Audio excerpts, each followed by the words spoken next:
All right, thanks Brian for that, and just time to take a look, very quick look on what's happening on the dailies. This is what we have on the very front page of the Daily Nation. Bishops fault Ruto on taxes, state jobs. They say lighten the tax yoke. The Anglican Church yesterday joined workers' union and politicians in rejecting proposals that seeks to increase the tax burden on Kenyans, accusing President William Ruto of being insensitive to people's sufferings amid the high cost of living. The bishops also questioned the criteria followed in making new public appointments. This is a story you can get on the fourth page of the Daily Nation. It is all about the issue of taxes, and that's the Finance Bill 2023. Police dig up 11 more bodies from Shakahola mass graves. That's what's on the second page of the Daily Nation, where the second phase of the Shakahola forest exhumations began on Tuesday this week. According to the probe, some of the victims were strangled, suffocated and bludgeoned to death. And police have rescued also 2 people in Shakahola forest yesterday during that ongoing search and rescue operation. And another 11 bodies were dug up on the second day of the phase of the exhumation exercise. And also with the same, we do know that police believe most of the bodies belong to followers of Pastor Paul Mackenzie's church in Shakahola village, who is accused of ordering them to starve to death to meet Jesus, is what they say. All right, we're going to move forward, so you can get that report on the second page of the Daily Nation. A new job, this is a third page. A new job, a party and 40 days missing. It's a probe. On Monday, 15 workers at a club were arraigned over Emmanuel's disappearance after their arrest last Friday. It's a story about a young man who was found dead after 4 years of studying for a degree in business administration, the Cooperative University, and graduating in 2022. Emmanuel Omondi's hard work finally paid off in March 2023 when he received an acceptance letter from a telecommunications company. But a night out with his friends to celebrate his new job would dampen the euphoria after he went missing at 2 a.m. on the 1st of April at a club in Ongata, Rongai. Friends say, let me get this correctly. Friends say trouble started between Emmanuel and other patrons after he accidentally fell and spilled drinks on the next table. A scuffle ensued and the bouncers escorted him out of the club. That was the last time his friends say they saw him. All right, that is what we have so far, and you can get that full report. The Emmanuel's family insists that the body was not their son's, is a body that was found, and that they believe he was still alive. However, police officers from Rongai, led by Sub-County Police Commander Hassan Chura, who have been handling the case, insisted the family must have permission for a DNA test to be conducted on them and the body to establish whether it is or not Emmanuel's body. So it's an intriguing case that you can read on the Daily Nation. Let me get to the 5th page of the Daily Nation. What else do we have? Okay, so that's what we had on the first page. This is what you can read in terms of what the clergy had to say. And also, AG, tough rules for churches on the way, as the government, which has moved to tame the proliferation of questionable religious institutions with a proposed law that will introduce tough guidelines on the registration and operation of churches. You can see there you have Attorney General Justin Muturi, who told senators yesterday that he has drafted a bill that will lay down strict rules for the operation of religious institutions, saying the current legislation was ripe for review. The association's bill, which is currently being vetted by the Attorney General's office before being introduced in Parliament, proposes, among other things, the formation of a corporate governance body for associations, and you can find that full report there as well. The Registrar of Societies says Ezekiel's and Mackenzie's churches have also been issued with closure notice. All right, moving forward, team agrees to conclude bipartisan talks in 60 days. That's what's happening in the political space. The 14-member bipartisan committee yesterday announced that talks would be concluded within 60 days, with urgent issues completed within a month. Announcing the agreement yesterday, committee co-chair and Rarieda MP Otiende Omolo said the members have also agreed and finalized on the framework to guide those particular talks. Kenya Kwanza leaders also say the Azimio counterparts are issuing demands to impede talks. So there's a bit of counter accusation on this matter. So it's a wait and see to see how that is going to pan out as well. You can get that full report on page 6 of the Daily Nation. And moving forward, state in plan to spend 1.14 billion on Nairobi BRT. This is a decongestion project which the government aims to ease flow of traffic into and out of the capital, and the state has allocated 1.14 billion to finance the implementation of the Nairobi Bus Rapid Transport Project in the financial year starting July, and the national government will provide 1 billion while the balance will be footed through foreign financing. That's what the National Treasury said in its expenditure plan for the new fiscal year. So what does this mean?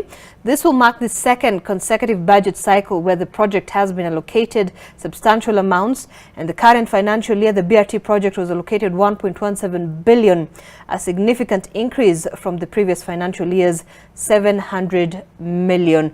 Now, this project seeks to help decongest traffic within Nairobi and its environs. It will have dedicated lanes and is being constructed by Stakeholder Corporation, previously known as Sino Hydro. So you can get this full report as well on these plans by the state. However, work to complete constructions of the stations along Thika Road appears to have stopped at this point. We'll have to follow up on that as well. Just a little bit aside from that story, 24 million shillings set aside for Kibaki Mausoleum construction. The National Treasury has also allocated 24 million for the construction of a mausoleum for former President Mwai Kibaki, according to the disclosures by the budget.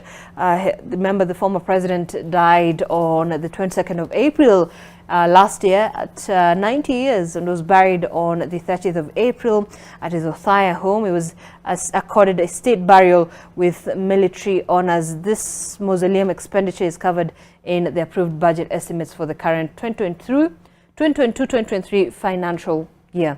Okay, moving forward, we see this is still under national news. Our daughter was shot dead like a criminal. Achieng's parents lament. That's for parents of Jacinta Achieng. That's a secondary school student who was shot dead in Kisumu on Tuesday. The police killed her as if she was a hardcore criminal. That's what the parents of Jacinta Achieng had to say, struggling to come to terms with the tragic loss of their 19-year-old daughter. You have Dominic Achieng and his wife Evelyn Akinyi who were still seeking answers to numerous questions.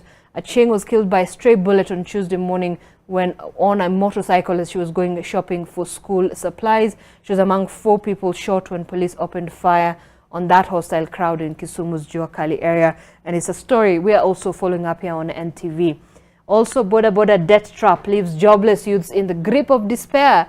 What promised to be the way out of poverty for thousands of jobless youth has instead turned out to be their bane as they struggle to repay loans they took to buy motorcycles to join the Boda business. It's quite a tough time, especially with the economy. And there is, however, a lawmaker who has tabled a motion in the House. You can read about that particular regulation there. It's on 8th page of the Daily Nation. And let's see what else we have. Okay, let's move forward from that. Just lastly, let me touch on this last story here on the Daily Nation. We see what else we have on the other papers. Broke NHIF hearts patients as hospitals decline cards. Well, there seems to be confusion between the National Health Insurance Fund and private hospitals, which has led to critically ill patients being denied treatment, Nation has learnt. Fearing reprisals, most of the hospital managers who spoke to Nation requested anonymity because the system may end up not paying their claims. They said patients, especially those with chronic illnesses, have been turned away from hospitals. Most of them depend on NHIF for their treatment. Hospitals have declared that patients with NHIF cards will not be served until further notice and until they receive a substantial amount of money from the government agency. This is quite a big story because hospital managers say NHIF owes them 12 million shillings, a figure that has been accumulating since last year. Some of the hospitals affected are those that have signed a comprehensive cover agreement with the fund, allowing patients to receive treatment without paying a single cent to healthcare providers. Now, you can imagine what that means for all those people who depend on this particular medical cover and the situation that is now unraveling. We'll be trying to follow up on this particular report as well. Let's see what we have on the Business Daily. And there you have it. This is what we have on the front page of Business Daily. Ruto to spend 100 billion on new trains, SGR revamp. President William Ruto's administration has stepped up expenditure on the Nairobi-Mombasa standard gauge railway with a plan to hit 100 billion in the next 3 years to revamp the line, build new slidings and buy more locomotives and cargo wagons. A report by the National Treasury shows that Transport Ministry under Kipchumba Murkomen as the Cabinet Secretary will receive additional 97.7 billion for what is known as the development of standard gauge railway. That's going to be between July this year and June of 2026.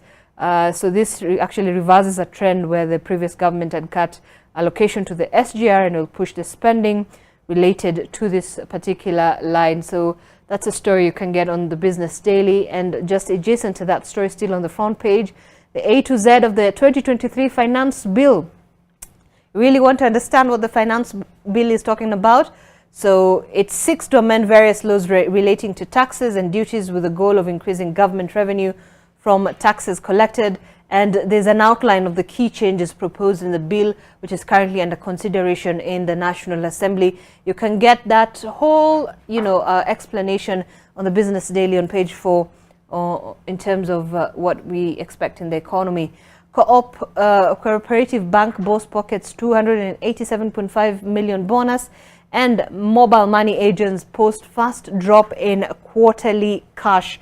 And also, just very quickly, banks sued to fight 15% tax on hedging deals. This is still on the issue of taxation, where commercial banks are now moved to court to stop regulations requiring them to pay 15% withholding tax on trading gains made from hedging contracts, opening a new battlefront with the tax man.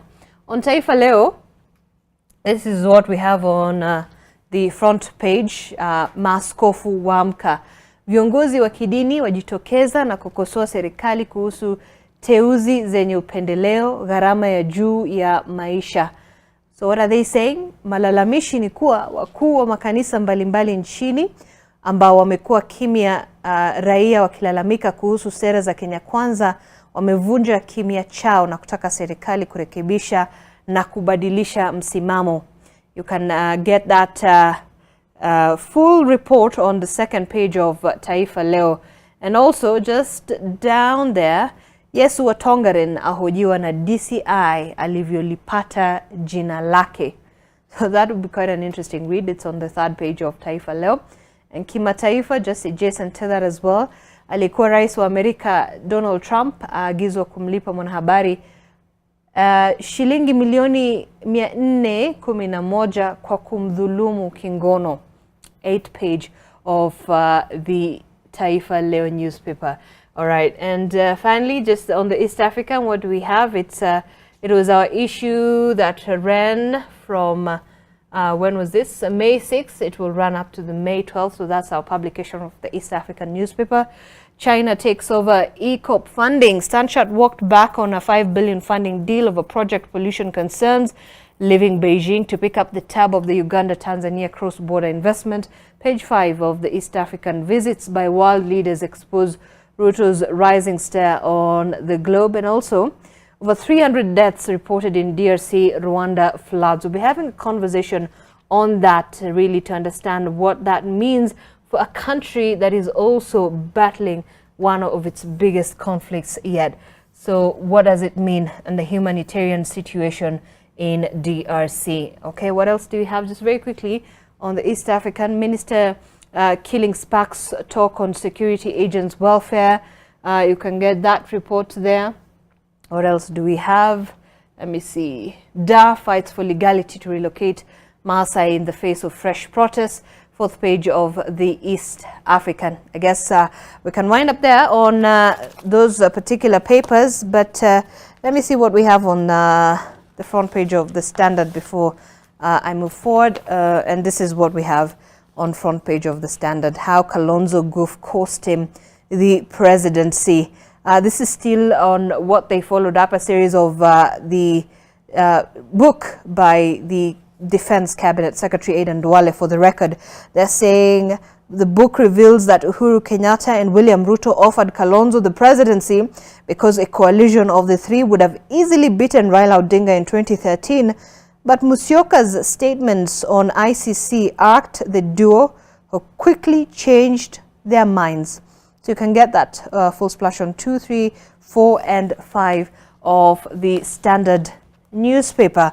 All right, so time to just move forward and talk about what we need to have a conversation on this morning, and it's all about the situation in DRC. What is the conflict all about? We want to get to the basics and try and understand what the situation is about and what really are some of the solutions on the table. And in studio, I do have a guest. We'll also be joined by another guest from Uganda virtually. And in studio, I am with Dr. Nicodemus Minde, Senior Lecturer, International Relations from the USIU Africa. Thank you so much for joining us this morning. Thank you very much. And also, I hope Professor Israel Kodiaga can be able to hear me from Uganda. He's the Director General for African Affairs at Global Unification International. A very good morning, Prof. Good to see you. Welcome to the program. Good morning. Indeed, good morning. Good to see you. Indeed. And of course, we'll also be joined by Wilfred Muliro, who's a diplomacy and security expert in a moment, is yet to arrive. But what we do have we're hoping to try and understand is just try and get to the basics of what the situation in DRC really means, not just for the region, but also in Africa. And I'm going to begin with you, Dr. Nicodemus. Give us a sense of really how DRC found itself in the position that it finds itself today. Well, for contextual purposes, the conflict in the eastern part of the DRC is as a result of the long history post-1994 genocide in Rwanda, where we saw a spillover of remnants of the perpetrators of the genocide who went and fled to the eastern part of DRC. And it is from then on we saw a series of conflicts in what scholars have called the Great Wars of Africa, First Congo War, Second Congo War, and all this has culminated in the formation of so many rebel groups in that eastern part of DRC. It is estimated around 120 rebel groups operate in that particular region. And it is these rebel groups that have actually been causing havoc.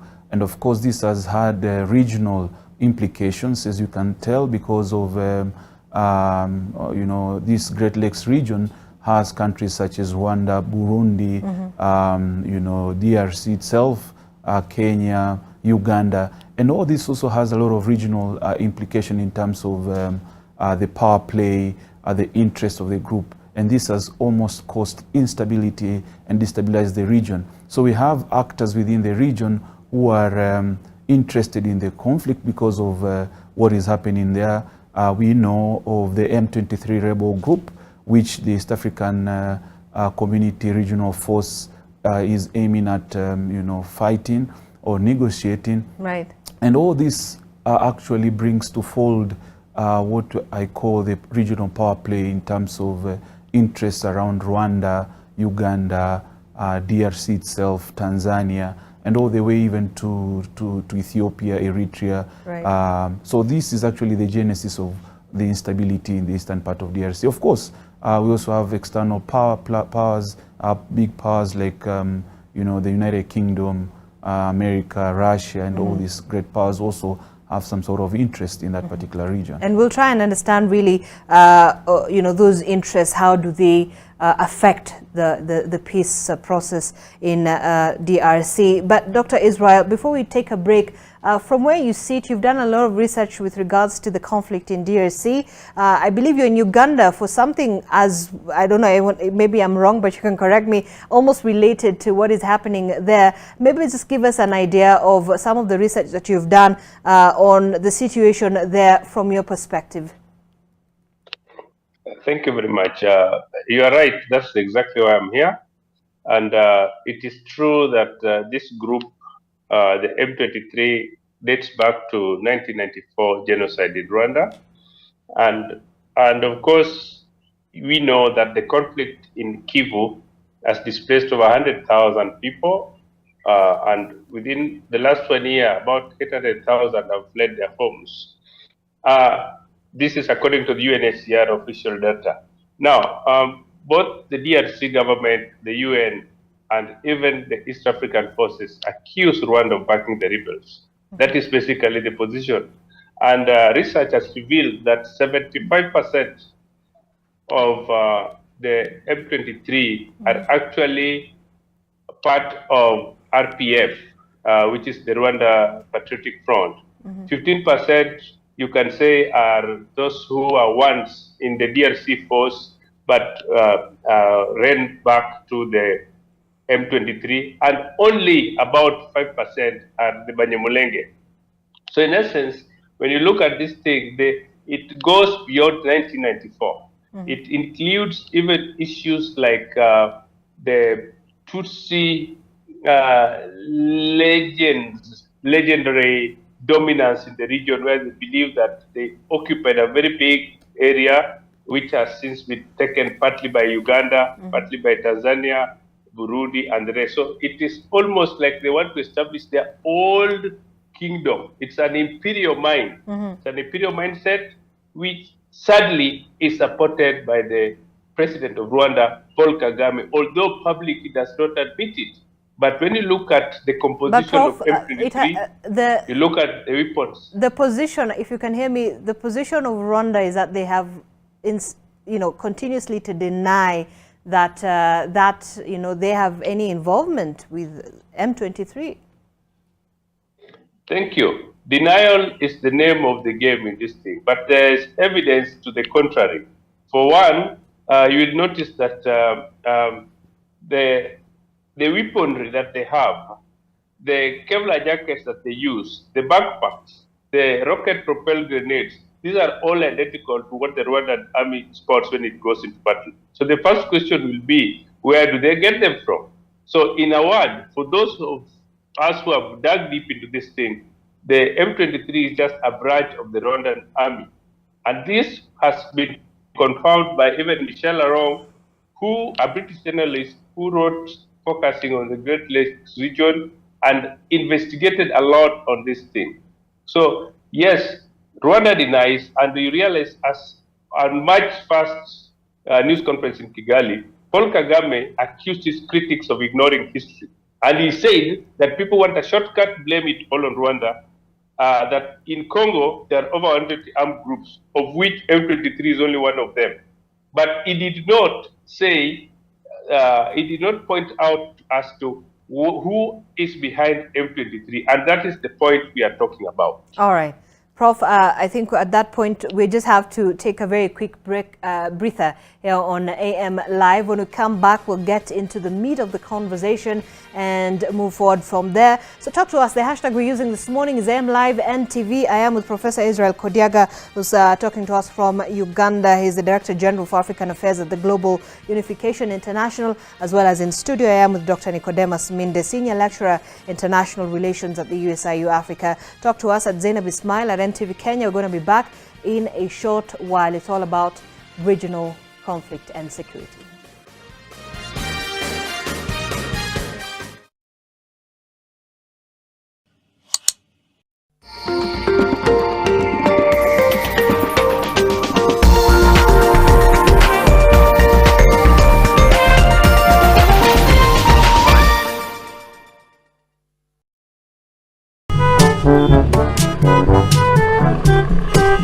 Shauri gani? Kwani wewe abani kuwa na experience ya kupiga simu? Siku yako ya kwanza ya kupiga simu, abani harakisha mimi. Sisi ni watu wanapenda kupeleka bole bole bahali yake. Unafikiria mimi kutoka Wajir kutembea mpaka kuenda Isli mguu na bado nasukuma garmia ni kitu ya dakika mbili? Huwa beshanti mimi atashika simu. Bana kasirisha mimi nakuwaga mtu mbole sana.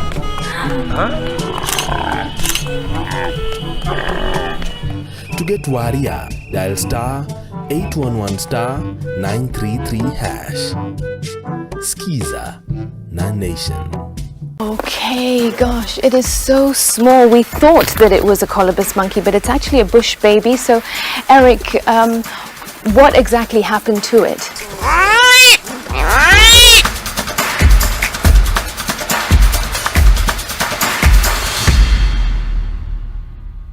There is no doubt PSG will undergo major changes in the summer, a situation made clear by the club's decision to ban Lionel Messi for 2 weeks. Facing a season on the bench at Barcelona in a backup role, a move to Chelsea seemed like a good one for Pierre-Emerick Aubameyang.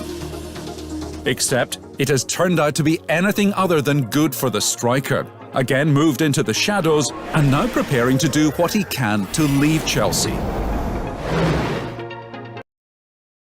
Looking for learning material that is tailored to your needs? Look no further than the New High Schooler magazine. As the ultimate guide for junior, secondary and high school students, the New High Schooler magazine is packed with premium content on a wide range of topics including careers, literature, finance and much more.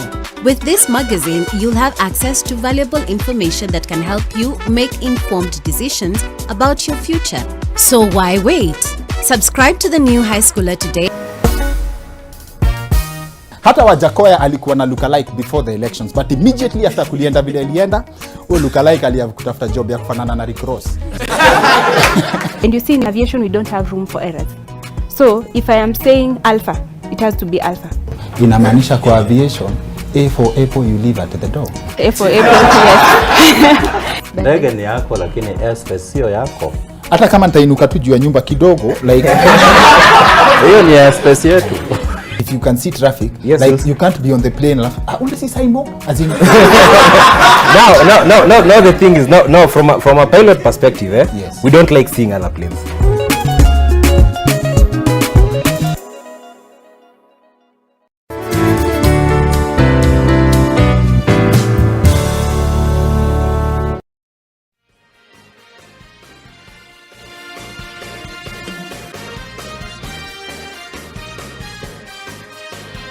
All right, welcome back to the program. You're watching AM Live as we try and understand the situation that is happening in DR Congo.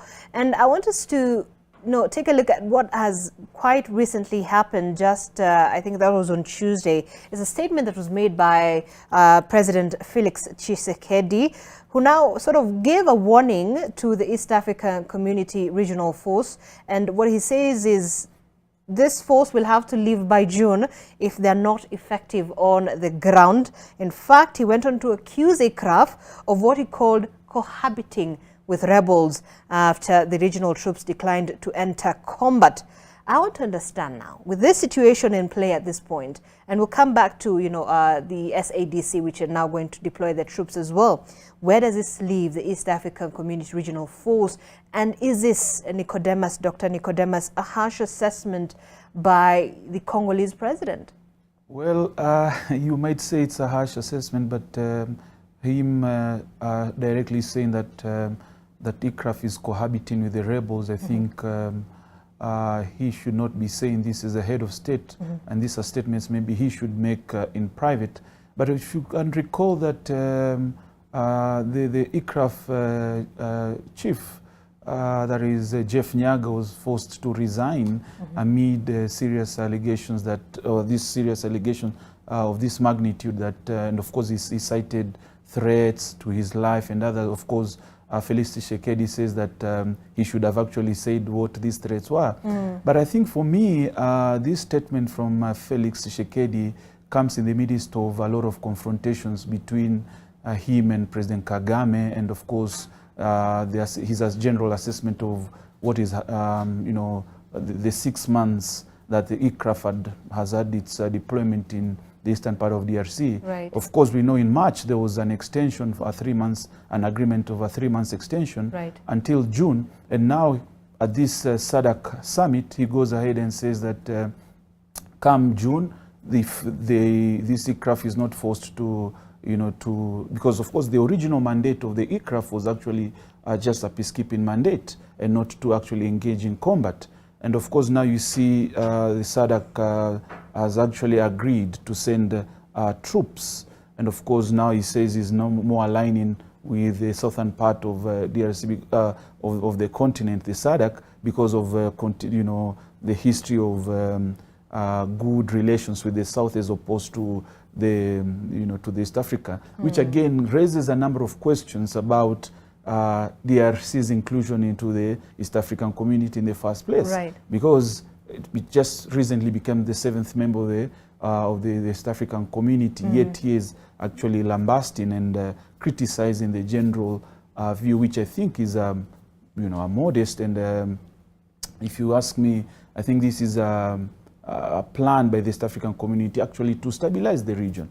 But here comes again, he tries to cite all these grievances. But I think, for me, I read more. What do you think are the dynamics behind this particular situation now that, aircraft has been there as part of the mission, trying to stabilize that particular part, part of the many other missions in DRC, but with such statements, then where does it leave the East African community itself, in all the resources that have put to try and make the situation better in Congo? Actually, it leaves it at a very precarious position. And for me, you ask about the dynamics. The Congo goes into an election in December, and I think these are some of the reasons as to why, of course, for me, in my own point of view, that Felix Tshisekedi is trying to whip some sort of emotions ahead of these elections. And of course, the general assessment could be maybe to do better in the next round of deployment. But for me, I just see some sort of behind the scenes, motives into such accusations. And why do you want to call the SADC mission now? Yet there's already another mission in the East African community. Maybe you just want to extend the mandate to include a combat mandate. But these are some of the questions which I think maybe even Prof could actually look at in terms of assessing the statement that is being made by the DRC president at this very particular juncture. And that's a good place to ask Prof. So from where you see it, how do you assess that particular statement from the DRC president with regard to the aircraft mission in Congo, sort of accusing them of working together or just not getting into combat as is expected with the rebels? What do you make of it, Prof? Thank you very much. Number one, we should not go ahead and just criticize Tshisekedi's position, give it a blanket condemnation without understanding the undercurrents. And there are a lot of undercurrents which have been behind the decision. And this has to do with disagreements amongst the East African force themselves, because the undercurrents include about 6 or 7 positions. Number one, the East African countries who are involved here are emphatic that Kivu region is of great economic value over and above, and they have already invested heavily there, and they do not want to let go. This is something that they don't talk about, but they feel that they have invested and they do not want to let go. Number two, they are also feeling that they will not allow Rwanda to annex Kivu, because Rwanda has an idea of joining the northern and the southern Kivu provinces to create a country. This is something that people are not talking about, but that is the real thing, annexing that region and forming a country. Thirdly, there's the problem that the DRC also ought to recognize that it has an obligation to recognize the Banyamulenge as bona fide citizens. Up to now, the DRC does not recognize the Banyamulenge as bona fide citizens, yet they are in the DRC. These are some of the areas of disagreements. Fourth, we also must know that Kivu is a work in progress, and the region itself is actually the richest part of the earth, because this is where we get coltan and some very, very precious minerals which are needed around the world today. So you realize that everybody is going there with self-interest. Fifth, we must also understand that the region is not homogeneous as many people want us to believe. And any attempt to install the Banyamulenge dominance is actually an attempt to subjugate other ethnicities. So these are the points of disagreement, the points of disagreements with the DRC. And of course, the Hutu-Tutsi imperial agenda for the entire East Africa is something that the other countries around are very clear about, and Kivu is actually the melting pot of this. So in a way, they believe that the DRC should forge unity with all its coherent parts, and this be done under the East African Peace Process body. But the DRC has realized that since these countries are themselves having self-interest and they are not involved in combat, this is why they are going into SADC. And I can confirm to you that in the next 1 or 2 months, SADC is going to hit M23 very hard. And this is exactly what DRC wants, because the troops who have been contributed by the East African countries are not doing what the DRC wanted. And this is what SADC now has offered to do.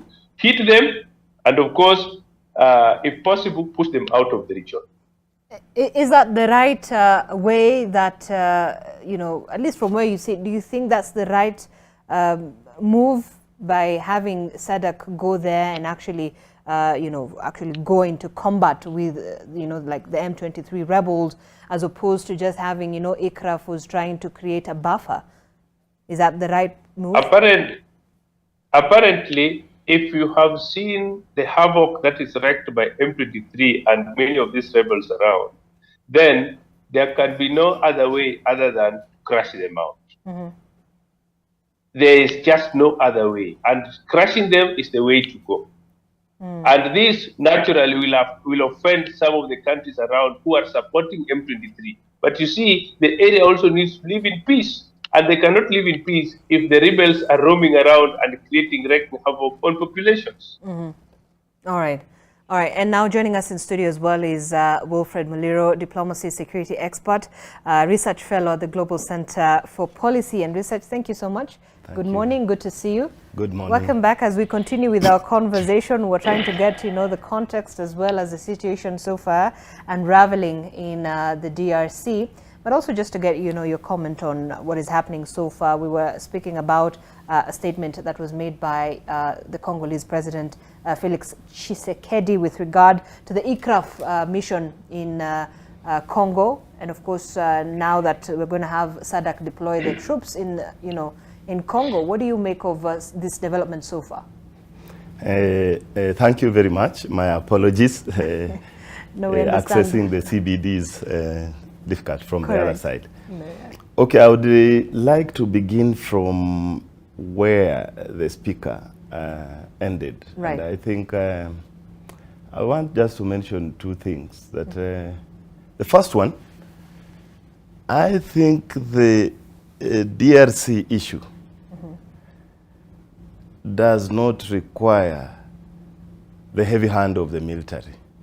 For this reason, that in fact, and number two, before I move ahead, that the entry of SADC will bring a political complex in DRC. Is going to politicize now the process.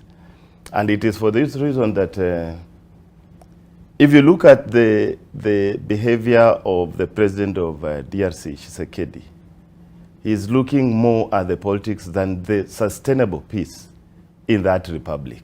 Do you read, you know, that the fact that, you know, they're going to the elections, that yes, has something to do with that? Yes, the elections. And it's not so easy, Prof, that M23 can be vanquished by an African mission. Remember, the longest peace mission in the world now by the UN itself and very large in that case. And that's why Zainab, the EAC was on the right path. And I say this because DRC, it's like it has 3 layers of interference. There is the external layer, extra Africa, not within Africa, which is very strong. That is global powers and US and the rest. Then there's the regional layer, which is now the security complex in the Great Lakes region that is now linking to the Horn of Africa. If you look at the behavior in Sudan, it is the same script that has been carried from the path that we land in DRC is now tested in Sudan, and the security complex will now become huge, the conflict system, Horn of Africa and Great Lakes. And then the third layer is the internal, the state system itself, Shisekedi and the dimensions of which ethnic groups and where are they linked. You know, DRC is a huge state. The more the huge the state, the larger the numbers of neighbors. And when you have many neighbors, just look at Kenya here. We have very small few neighbors, and we have those challenges of communities crossing borders. But this is huge. So many, almost 9 states neighboring. So 2 things happened there. Inter-community movements, we know very well. He was talking about Banyamulenge. That is right. Those are DRC people, but with the links in Rwanda. We have even Maasais with the links in Sudan, Tanzania and the rest there. That dynamic. So he needs, I think, the community that the sub-region that will understand best. And that's why DRC joined EAC, which is more affected most, is EAC. But if you want to sustain yourself on power, it has happened. Angola helped, Mozambique, Zimbabwe. Actually, they were doing it during the Congo wars that they were called the World War of Africa. You remember that? The first Congo War and the second war, where there were almost 10 states involved in the conflict. And the SADC, southern states, were actually being paid in terms of resources, but we have not had that from the EAC. So when the EAC is almost going to win, all these layers I've told you, we must look at what is this extra Africa hand that does not want peace, because we were almost seeing it. And then we look at the regional hand that feels like if there is peace in DRC, who will be affected in that case? Then the internal hand that feels if there is peace in DRC, will I win the elections? So that's why there is that dynamic there. And it is very delicate. I think we must begin from the edges. You know, I said somewhere that it is like taking hot soup. You don't begin from the middle, it's very hot, from the edges. The edges are, please talk to Rwanda. Please talk to extra Africa states that have interest there. Then now you can come and now start thinking about the peace spoilers. So far, M23 is not a heavy peace spoiler. When EAC went there, the Kenyan intervention team, actually they were willing and they started retracting. We know that they did leave some of the key positions within, you know, at least Eastern Kivu area. Yes. They did leave some of those positions, and aircraft now had set up missions there. Yes. So it was sort of, do you feel like then, you know, aircraft was, you know, creating a position of understanding, sort of? Is that what you want to say? You got it right, correctly. That is what is happening. Right. So the danger is, let us ask on the edges of the soup, who is this that will be affected by the peace in DRC? And it's clear it has been there. So we have peace spoilers who do not desire peace because the war economy in DRC is benefiting many people. It's a political economy of war. So when you come in to sort it, some people will be poor, others will lose power. So when we look at that one, if you look at ES regional force, right, they had 2 tracks of entry. One was military diplomacy, which is a new thing. I think even the UN is looking at that, that you know, generals and other people, you need peers who are also generals, but not using force, but playing diplomacy, military diplomacy. And then we had the political diplomacy led by the former President Uhuru. A very nice track that, you know, even we are asking for that in Somalia, that why can't we have now a political track? We have a military diplomacy. Yeah. And it was working in the sense that for the first time, M23 felt that they had been recognized and they were ready to sit at the table of negotiations. And the joy of EAC, just to close this sign-up, was that it was treating all, it was not just focused on M23, the way SADC and Tshisekedi is preaching. There are over 100 armed groups in DRC. And the EAC had gone in with a wide multi-sectoral approach, treating all of them as stakeholders. Let us bring them together. Right. So thank you. No, Dr. Nicodemus, I know you want to add on to that, the issue of using military diplomacy as opposed to combat, trying, going to, war with these armed groups. This is the way that, he says that should be able to work. But at the end of it all, you have the president who feels that, no, we have to go to war in order to achieve the peace that is needed in DRC. For me, I think just to add my voice onto this, one of the things that I think President Felix Tshisekedi is actually blaming everyone else apart from actually himself. Peace and stability begins with him as the head of state of this great republic. But if you look at his behavior and pronouncements and all that he has been saying, he has always been blaming the rest. In fact, President Kagame always asks, why doesn't he also self-reflect? What has he done as the head of state of DRC in terms of the stability of that particular region? So he has actually been contracting or contracting these services actually externally. Is it to we actually saw the Nairobi process. We also, at one point also had the Qatar, the Doha process. At one point now he's also going to SADC.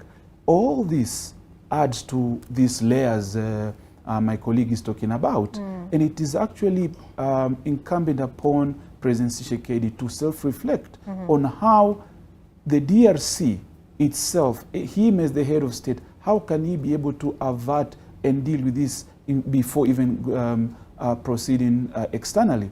And of course, the East African Community Regional Force has actually done a great force. And if you look at the mandate that it was given, and this is a very good mandate, military stroke political, led by a Nairobi process, but with the former head of state of Kenya, and of course with this military, and to the extent that even the general, Jeff Nyaga, has had to even resign, right, amid speculation that his life was in danger. All this shows the nobility or the desire by the East African force, the ICRAF, to actually stabilize the region. Yet, President Tshisekedi does not see this. And for me, as I've said before, I read elections into all this that he's doing. And this is how you whip emotions around an election period where he wants to consolidate his base going to the December election, if at all they happen, because in fact other commentators are reading this instability to be as a result of him wanting to postpone the election. But that story for another day. But if you bring now the SADC combat mission, of which Prof says will actually within few months destroy or deal with M23, which I think is far-fetched in terms of if you're dealing with rebel groups, you know how disorganized, and it's not a regular force where you can go and just remove them. And I think it has to be thought very carefully in terms of the process. And this actually also brings me to the question of these regional rivalries that we are experiencing in the continent. As much as we like these regional economic communities which are building blocks for integration, now there's some sort of competition. Here comes SADC, who want to know how to deploy, but have SADC even actually drawn lessons from the East African regional force in terms of wanting now to do combat. And this again brings that layer of external factors, external actors. Who are these people who are really interested into the war economy, as Muliro is putting it? All right? Tanzania has been bit hesitant in terms of contribution into this ICRAF because of its experiences with the FIB. Right. And now you see it was part of the SADC process in Namibia the other day. And again, this brings us to the question of regional interest, global interest, and who is really interested into all this, and the buck stops with President Tshisekedi as the head of state of DRC to weigh these options, to look at how well he can be able to really deal with this particular issue, as opposed to lamenting and, of course, passing the blame all the time to external actors. All right. I know Prof is waiting to respond to some of those issues that have been raised. Prof, when we're talking about military diplomacy, then the SADC way, according to the other panelists, isn't really the solution to what is happening in DRC. Yeah, I first agree with Muliro and my colleague on, particularly on the analysis of the layers. The conflict in the DRC is in layers, and we know the external hand is much greater here. And then there's the element of the regional,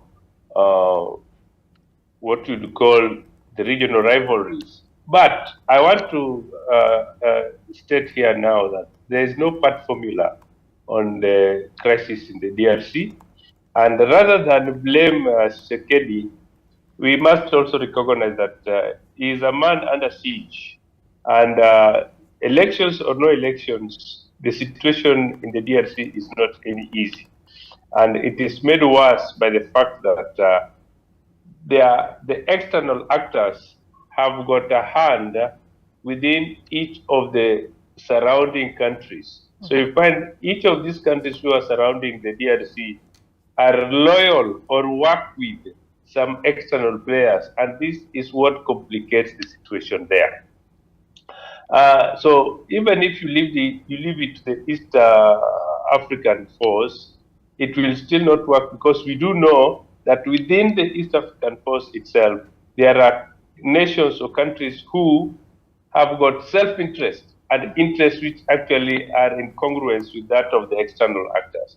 So when I say that there has to be direct involvement, and what I said, I am aware SADC is planning to hit M23. I said I am aware, I know they are going to do it. As to how quickly they will deal with it, I cannot say. And I also would like to warn here that even if they get involved as they intend to, it is just like trying to cut it is a hydra-headed animal. So you'll find that you cut one and another head emerges from somewhere else. So yes, it will take a very long time for Africa basically to deal with these issues, especially bearing in mind that they surround the resources. All right. And then, Mr. Muliro, you have a humanitarian situation that is worsened by floods that have, killed people in DRC as well as parts of Rwanda as well. And with regard to, the conflict that is already there, what does this mean for the people of DRC who are battling all these things at the same time? Yeah, and Zainab, it's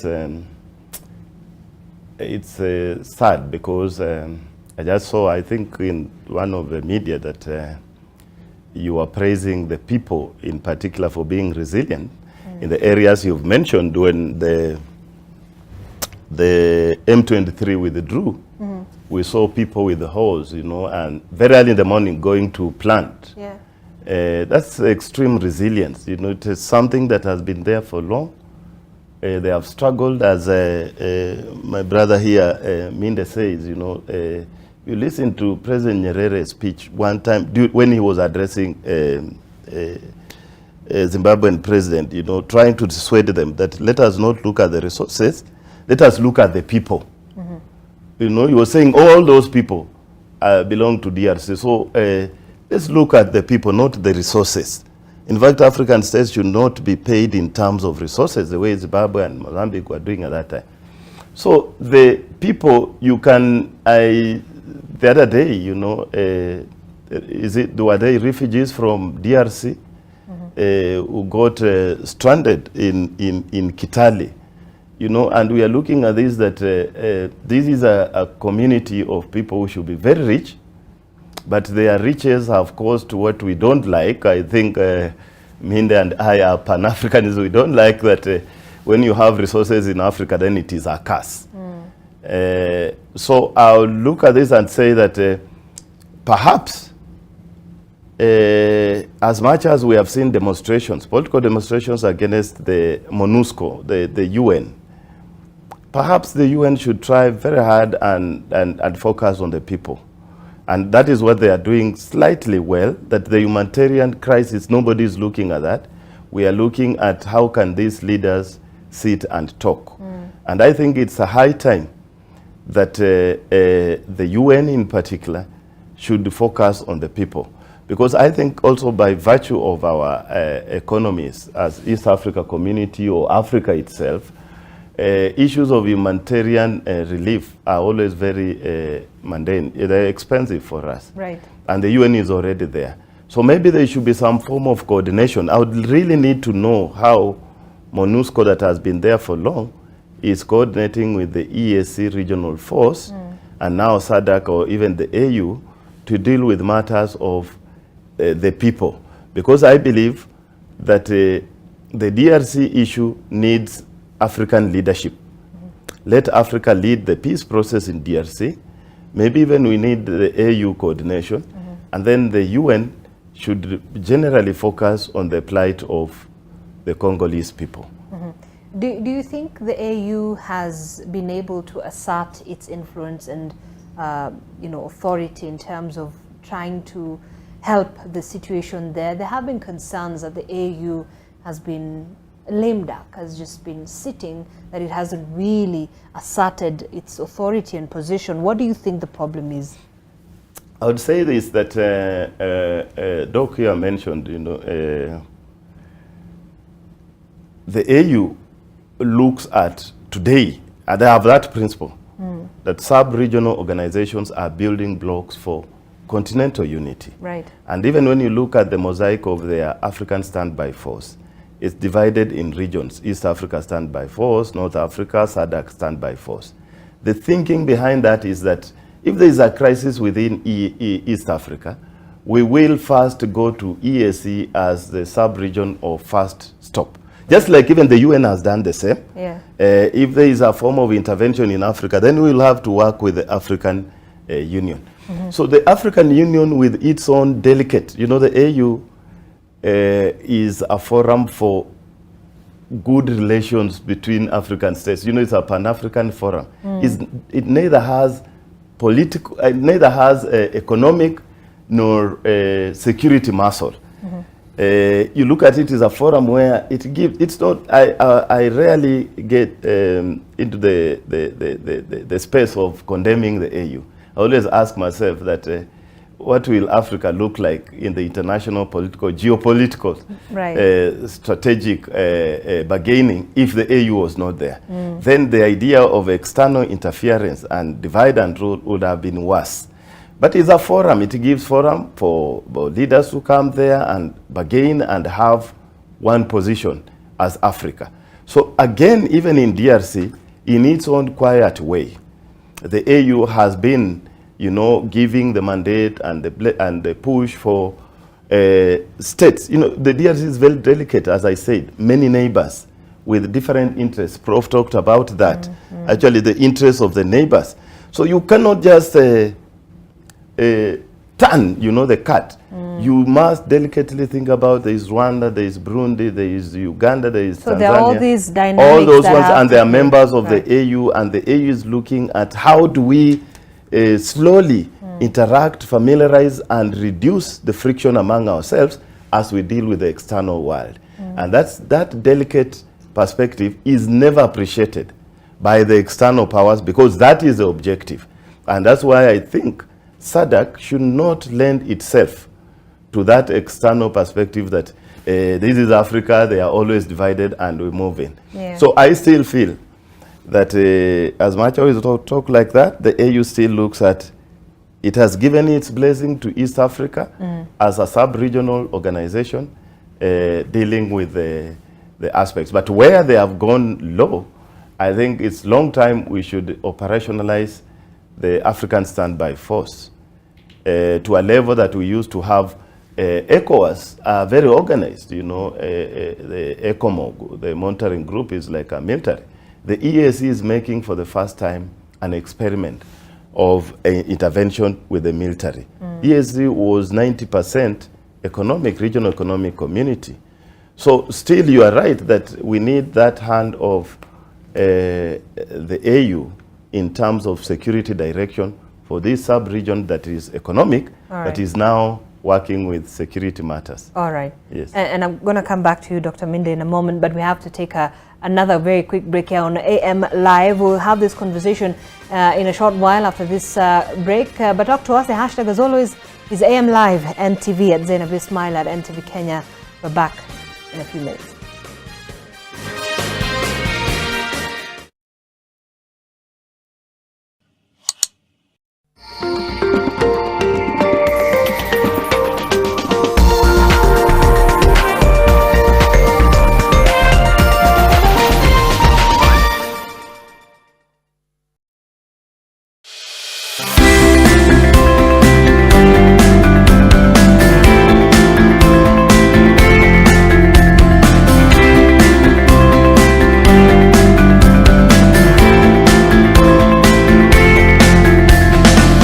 God is always engaged in our affairs.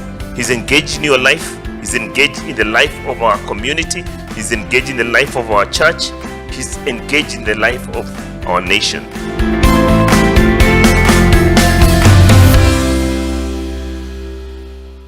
Pata taarifa teke na e-paper. Stay in the know on the go. Getting the full story bilangori. To sign up, choose your preferred subscription. Use the promo code SUBZ22 to get 20% off and pay. Get your favorite newspaper and enjoy the truth anywhere, anytime. For inquiries, email epaper@ke.nationmedia.com or call 0790 111 111. Subscribe today and get your taarifa teke.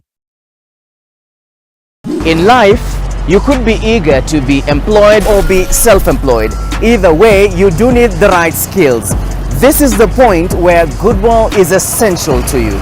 Goodwall is a professional social media platform that offers you earning and learning opportunities. It offers you great chances to grow in your career, learn new skills, showcase your existing skills, network with like-minded people, or get job opportunities.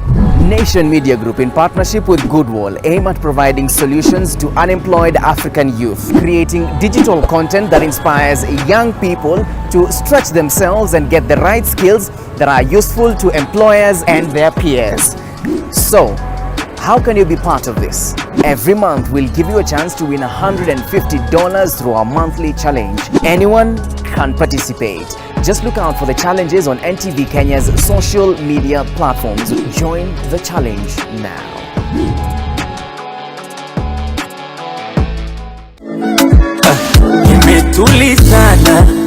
This week, the trend is jam-packed. Tanzania's Lava Lava and Jaguar talk about unthinkable. Suda! Okay. Nikona fever, akini na shiva. Ben Sol will be in the building. Yeah, I need a healer, come be my dealer. Motif de Don, the hit-making producer, will be introducing new talent. Kenzo Matata performing live on the trend. I'm sending you prayer, calling on guidance. You don't want to miss. All happening this Friday, 10 p.m. only on NTV.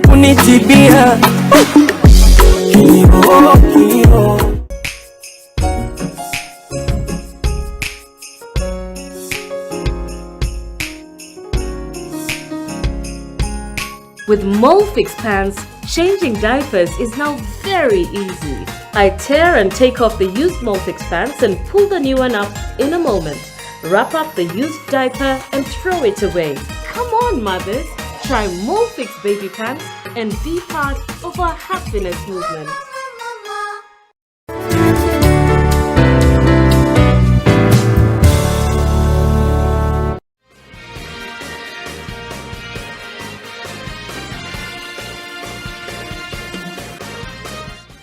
Right, welcome back. You're watching AM Live on NTV as we take a look at the security situation in the DRC, and still sticking to that humanitarian issue situation in that part of, the region, Dr. Minde. When looking at, some of the reports that we're getting, like for example, the Doctors Union, that is the MSF, just on the 9th of May, just 2 days ago, they're reporting that in Goma, within just 2 weeks, more than 670 victims of sexual violence have been treated by the MSF teams in camps for displaced people around Goma. That's the provincial capital of North Kivu in the DRC. This representing 48 new victims per day. And you have then the flooding situation and the landslides that have affected some of the parts there as well. And also the Human Rights Watch, if I can get this, there's also that report by the Human Rights Watch, I believe yesterday, that also mentioned something. Let me get this. And they're saying they're also reporting ethnic targeting in some parts of, DRC. And this is related to the electoral process. But looking at that humanitarian aspect of the whole situation, what do you make of it? Well, it's just a very unfortunate situation in the eastern part of DRC.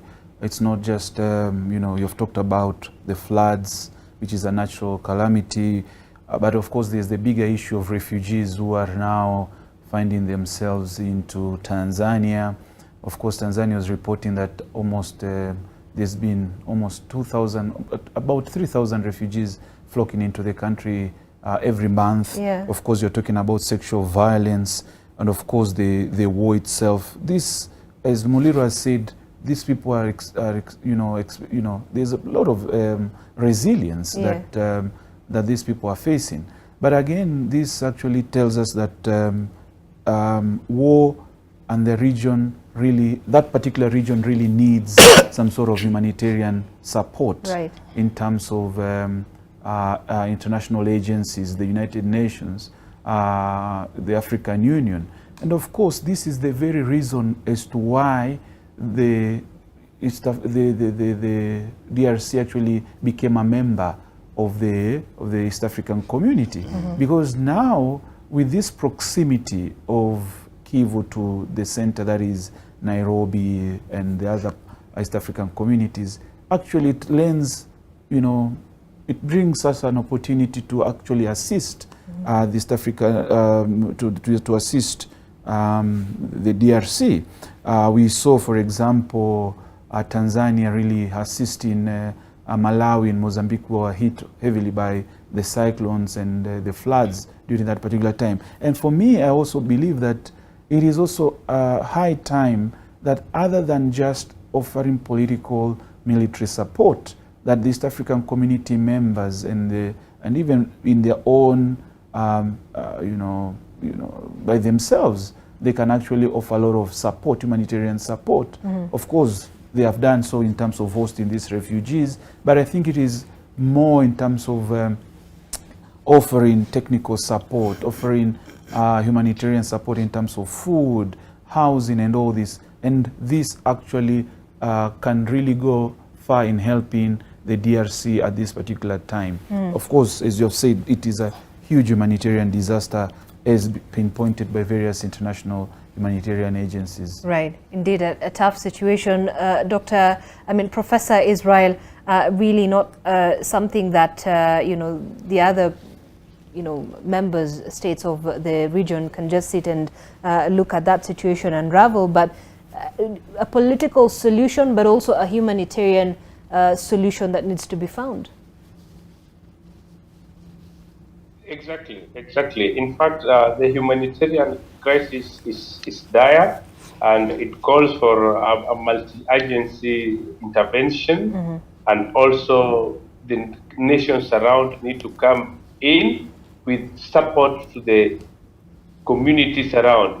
The moment you deal with the humanitarian problem, in many respects you solve the political problems. But when you ignore the humanitarian problem, then the political problem gets worse, and even the military situation now gets out of hand. So there is need for that involvement, and I believe the Eastern African countries who are coalescing around this body, which was headed by retired President Uhuru Kenyatta, need to look more at the humanitarian issue and address also the salient regional rivalries that exist. Then finally, we will be able to now stand against the external influence of players who seem to fan the fire from yes. All right. I want us to just move a little bit away from that because there's another situation that continues to unravel, and that is in Sudan. I want us to have a look, just quick observations on what is happening in Sudan. It's a complex crisis, this, stemming from that attempted coup by the Rapid Support Military Forces on the 15th of April of this year. And that has now taken, a series of events that have happened and, that generated quite a huge crisis in Sudan at this point. There have been several attempts for a truce, but then that could not hold. Bwana Muliro, when you're looking at that situation that is happening in Sudan, I want to get your assessment, first of all, of what has happened. You have these two military groups that are now engaging in this fighting. Is it a fight for power? Is it a fight for resources? Is it a fight for territory? What do you think is the problem in Sudan? Thank you very much. I think I had mentioned it. You've sequenced this very well. Right. That DRC. As that is happening in this part. Actually, DRC right. was like the classroom. Now they have learned the classroom of those who want to lord over the region for resources. So the path that was taken DRC sustained the bodies that wanted to make resources is easily tested now. Sudan is now easier for them because DRC was a landing place. Yeah. And again, it's just the same layers, just like DRC, the 3 layers, but in Sudan, we are seeing the top layer of external forces stronger than the regional rivalry. Right. Sudan has been more outward. The Horn of Africa region is slightly different from the Great Lakes region for one reason, that the Horn of Africa region is the most externally intervened region, the region that has attracted more external interest than any other region. You just look at Somalia, how many external. And so Sudan, with its links being active in the Arab League, and it gives it now this external perspective. Yeah. And now we are seeing those issues playing around into the new world order, where we have the US on one side, we have emerging China, and its pocket side player, Russia.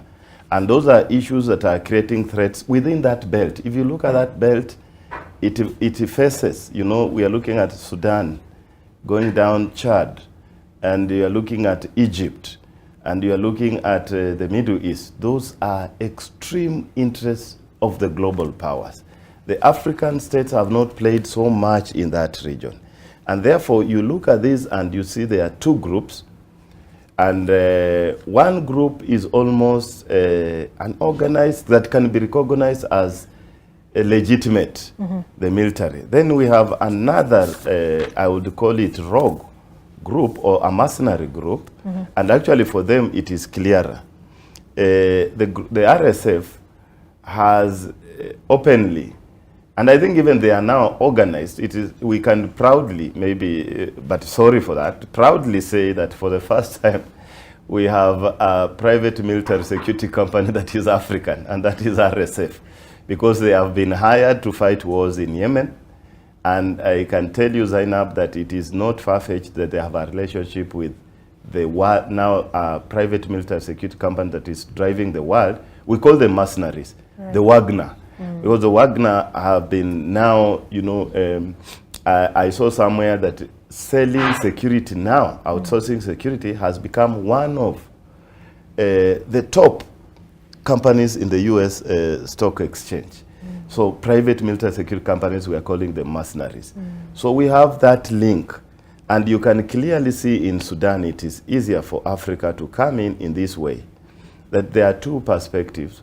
One, you know, Africa should ask themselves the question that who among the two is good for the continent, the country, and the region? Is it the one with mercenary links, or is it the one who is filling the vacuum that has been there? Because when you look at Sudan, we are now entering almost a third coup within a coup. It's like a succession of coups, if I may call that. We have the 2019 al-Bashir, and then now we had they called it the civilian, and then they put there the civilian leader and they removed him, and then we are looking at a case where we can say Burhan has been the leader of Sudan, and now we are almost facing another third coup. And therefore, Sudan, again, huge country, although it lost South Sudan, still very huge with many neighbors and the external links in the Arab League. We are seeing Saudi Arabia, Yemen, almost overshadowing the African process. But I would say this, that for Sudan and the people of Sudan, the most neutral arbiter that wishes them well is the African-led arbitration. It should be either the AU or IGAD. Let them subject themselves. They should not go shopping for the Arab League, shopping for the US. The US has a very strong hand, but the issue should be that they should be all this. In fact, the African Union should talk to the US, because we are almost thinking on the same line. The African perspective is that the system that gives some form of legitimacy is the one that we support. And constitutional change of governments is something that is aboard. Although we know that in Sudan, I think they have had 3 civilian governments and 3 or 4 military governments. So they have the people there politically. It has been culturalized that you respect the military general is a political leader. Is that why it's been so hard to transition power to civilian authority? Yes, even the civilians themselves, that's right. Even the civilians themselves see like they respect the political leadership of the military than the civilian leadership, because they have been militarized for a long time. Al-Bashir was there for a long time, entrenching these political systems. He created these 2 bulls that are fighting. Burhan and his own external, you know, when you mistrust your own military, you have your own mercenary group that you can use. Now the 2 groups coalesced, removed him, but I heard somewhere people saying we must remove the remnants of al-Bashir. The remnants of al-Bashir are in both groups. It will take a long time, maybe a generation, to remove them. It's just that somebody has been there for long. Like when President Moi was there for 24 years, we have always known that it's a system either sides of the team. It's a system that has its roots deep embedded in the, you know, politics and the economy, all the dynamics surrounding, you know, Sudan. Yes. All right, let me hear from Dr. Minde on your take on this whole matter of these 2 gentlemen who are holding Sudan by, you know, the throat. Things seems Sudan is at crossroads at this point. Well, for me, I read it into 3 different categories, this Sudan conflict. One is a history of dictatorship, long military dictatorship of former head of state Omar al-Bashir. And then number 2 is an unfinished revolution. That is what we are experiencing now. And the third one is actually power play, regional and external power play. And these 3 layers actually are the root causes of this crisis. If you look at the prolonged military regime of the former President al-Bashir, which actually caused a lot of havoc, division, regional factions, and a lot of instability. And of course, in 2019, when we saw the revolution happening, which was a people-led revolution, but I think hijacked by the military, also showcases a situation of an unfinished revolution. And now we see these 2 actors, that is Hamdan and Burhan, who are actually at the center of this power struggle. But again, the third layer, which I think is also very crucial, is the international actors here. It's almost like a Cold War repeat, because we see regional players such as Egypt, Ethiopia, South Sudan, and of course other regional players such as Saudi Arabia and the UAE, all have interest in this particular conflict. And then on the other hand, we have these external Western powers, such as Russia with the Wagner Group, which is believed to be working very closely with the RSF. And of course, we see, of course, in these major wars, the United States also has a lot of interest together with Britain, France, and many of these actors. And this actually makes the Sudan conflict very complex. And of course, you have also touched on the issue of humanitarian. Sudan has also faced a number of humanitarian crises as a result of this, what happened in mid-April. Right. Refugees, external instabilities. Yes. We saw these countries actually rescuing their citizens and all that, leaving Sudan into these dire straits. But this, similar to what is happening in DRC, is lack of international attention because of other more serious crises, such as what is happening in Ukraine, for instance. And I think it is up to the international community, through concerted efforts and regional efforts, such as the African Union, having one approach towards resolving this particular crisis. As it is right now, there are so many tracks that have been put in terms of dealing with the Sudan conflict, and all these tracks have different interests, regional interests. My colleague has talked about the Middle East, which also has its interests. Saudi Arabia, the UAE, the Arab League, Egypt also has its interest. Now we also see IGAD also trying to resolve. And of course, the South Sudan, of course, has also volunteered to help resolve the crisis. Kenya as well has also volunteered to help this particular crisis. So we have these multiplicities of mechanisms aimed at trying to resolve. But I think it is up to, and this actually makes the situation, it actually increases the volatility of that situation in that particular region. So I think going forward, through the United Nations and other, especially the African Union, can sit down and actually look at ways in which they can be able to really resolve this Sudan conflict by bringing the two generals together. But again, the aim should be a roadmap towards a civilian-led government, which can become the panacea of resolving this particular crisis. All right, but there are many things that are sort of obstructing that from happening. There was that deal that was struck in December last year. But Prof. Israel, let me get your take on this, and really what you feel, if there was an escalation in the situation in Sudan, what kind of implication or ramifications would that have in Africa? Thank you very much, Zarem. I want to request you to give me time, because I want to put all this in context. Okay.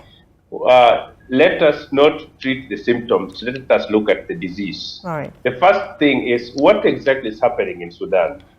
That the current conflict in Sudan is a representation of the theater of absurd cannot be gainsaid. And of course, it's a clash between people who are once friends and foes. So what's behind the fighting? That's the first question. Now, these clashes started around the middle of April, and basically it was between the Burhan and Hemeti, who was basically his deputy. But behind it all, there's the issue of Russia building a naval base on the Red Sea. So the main players here is America and Russia. Before even you talk about the regional players, before you mention Egypt, Libya, Eritrea, Syria, among others, these are actually the main players in this thing. So the key protagonist that we are seeing is General General Abdel Fattah al-Burhan, who is the de facto ruler of Sudan, and General Hamdan Dagalo, who is the leader of the Rapid Support Forces. It should be understood that General al-Fattah was actually the head of the army at the time of al-Bashir. And al-Bashir created Emeti or Dagalo basically as a counter to Al-Fatah. And then, come 2019, the two combined forces and overthrew al-Bashir.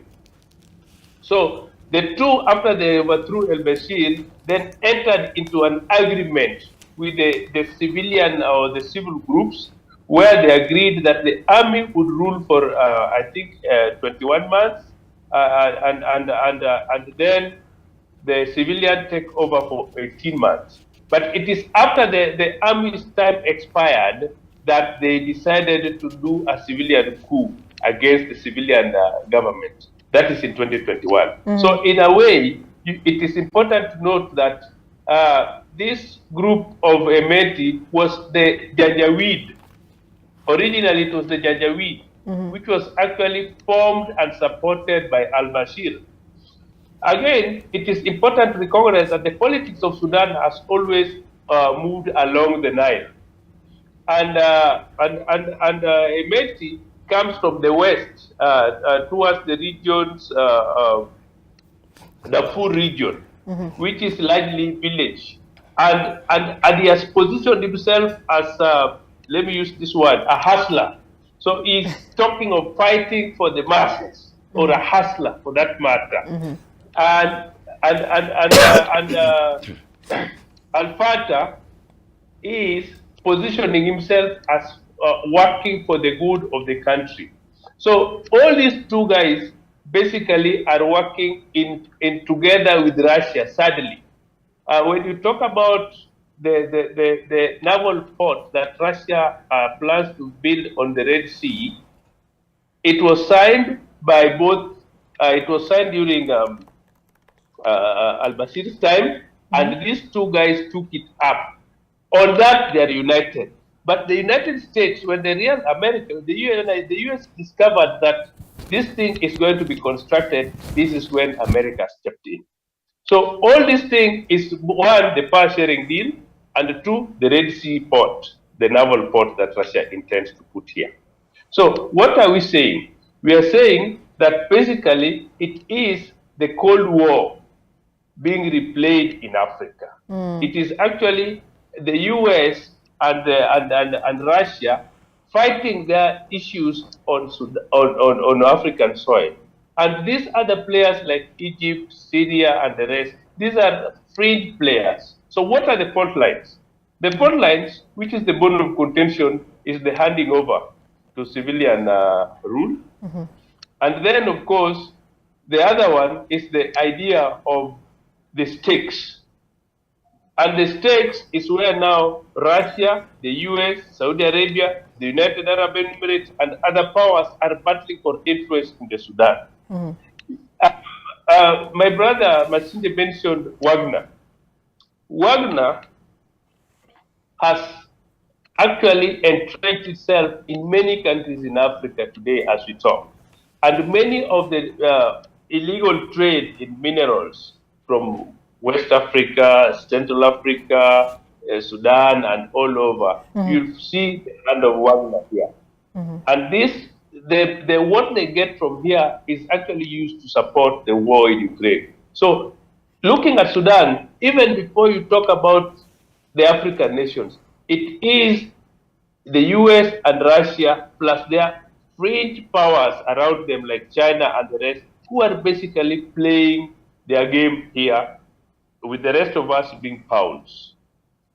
So you're saying this is what, a proxy war that is playing in Sudan, but really it is the external actors that are creating that illusion of a war between two, generals here.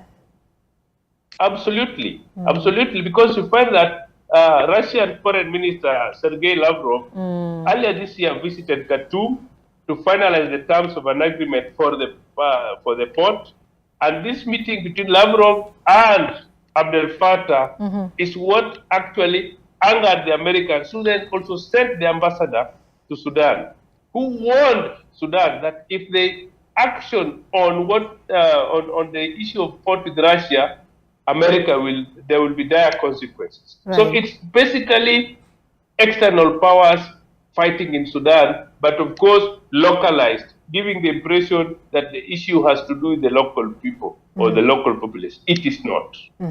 I think it is something that has been replicated in different parts, Bonamuliro, of different, states in Africa. We've seen what is happening in CAR, now Sudan, DRC. So it appears there is also, a similar trend that we're witnessing. Yes, you're right. I think Prof is right there in isolating the issues. Actually, when it exploded, at GLOSEPS, we look at the trends, and we focused on Sudan. And around 3 things emerged, including what you're saying. The first thing is there is just background, is what he's saying, we call them coincidences when we looked at them, because at that level we could not allocate blame. The hand of the external powers is not so obvious that you have evidence to say they are doing, even if you know. So we call it a coincidence that how come, as Prof says, al-Bashir had started these negotiations with Russia to have their naval base on the Red Sea. And then when he was out, it is actually Hemedi who has been very active. He went to Moscow, they discussed, and actually before the steps went, this is the first American ambassador resident in Sudan. And look at the trend, 6 months. And the tragedy of US presence and the global friction. So it's not So the ambassador gave a warning that there'll be, he didn't explain the consequences if the transition government goes ahead with their deal to have Russia. But you see, many countries, US, Japan, China, they have military bases, including Kenya. Djibouti actually survives on allowing other countries to have military bases. So then the coincidence is that with that warning, it was 3 weeks or 2 weeks to the explosion, is when this transition government, Burhan and Hemedi, had signed, actually had verified and agreed to the agreement that we are only waiting to consolidate. That is where now there was a catch, that we were only waiting to consolidate a legislative arm that can now ratify the entry of Russia to the Red Sea port. And to have that legislative arm, it required now complete transition to civilian. That means you're coming to civilian there. So that process is where the US saw now the loophole to come in and stop that, what they call the nonsense of Russia on the Red Sea. And so those are the coincidences that we saw. So when they went ahead with that, you could see now the transition was stopped. And it is very easy to know that the military coup in Sudan is not endogenous, is not internal. It is driven from outside. What is the reason? There's a lot of external factors. Yes. The reason is that after the coup, they have done it even twice. They do not have capacity to manage the state. So they get the state, what else? Because you have just been driven. Because when you look at Egypt itself, Al-Sisi, when he came in, charismatic, it's a coup. But the leader has a vision, he has capacity. But this one here, the two leaders are not charismatic. They do not have capacity to manage the state. That's why they are wobbling. And it is because the interests, as Prof has said, are being driven from outside. And that's why I agree that the solution to Sudan will require a transition to a very strong civilian leader. The two military people we have are, as you observed, they are pawns, these proxy wars. And I just want to add one thing, Zainab, that the trend you have observed is correct. Whether it is Central Republic of Africa, where Wagner is, DRC, Mali, or rest. This is because during the Cold War, it was easier. The international rules were not as civilized. We were not as civilized as now. All right. So states could come in openly. You could see that it is actually Russia that has instigated a coup, maybe in DRC. But now what they are doing is that they are using the private military security companies. Actually, at GLOSEPS, we are doing a very long thing on what are the implications of the rise of private military security companies on the security of the region and in this Africa. new dynamic Yeah, we are is calling them really mercenaries. shifting everything, right? Yes, we are calling mercenaries. So states are using them to even instigate coups, to play the what you're calling proxy wars. Because you know we are now civilized, you cannot just come in a sovereign state. But what do? And that is the danger that Tshisekedi is bringing to the Great Lakes. All right. Immediately you invite those mercenaries, you are bringing an arms race within the region, and there will be now external interference and coups will emerge. So your observation is right. Actually, that trend is running across Africa. All right. A new and form of proxy quite wars. worrying at this point. All right, Dr. Minde, just very quickly as we wind up, your final remarks as well, and perhaps what solutions you feel needs to be addressed. And one other coincidence that maybe Muliro skipped was actually U.S. Secretary of State's visit to Ethiopia a month just before the coup in April. So actually he was in Ethiopia March 15th, and of course we saw the coup in April 15th. And of course this I don't want to add to what my colleagues have excellently put as the role of external powers. Going forward, I think it is prudent upon Sudan as a nation to actually consolidate and have some a transition to a civilian government, because as it stands, these two heads of state, these two military officials are actually pawns and being used by external factors. And as long as they remain there, and remember, the revolution that was orchestrated was actually a people revolution, standing up against the dictator. And the ultimate desire was actually a transition to a to a civilian-led government. So that could be actually the solution going forward for a more stable Sudan. And of course, with that, it brings stability to the Horn of Africa and Africa as a whole. All right.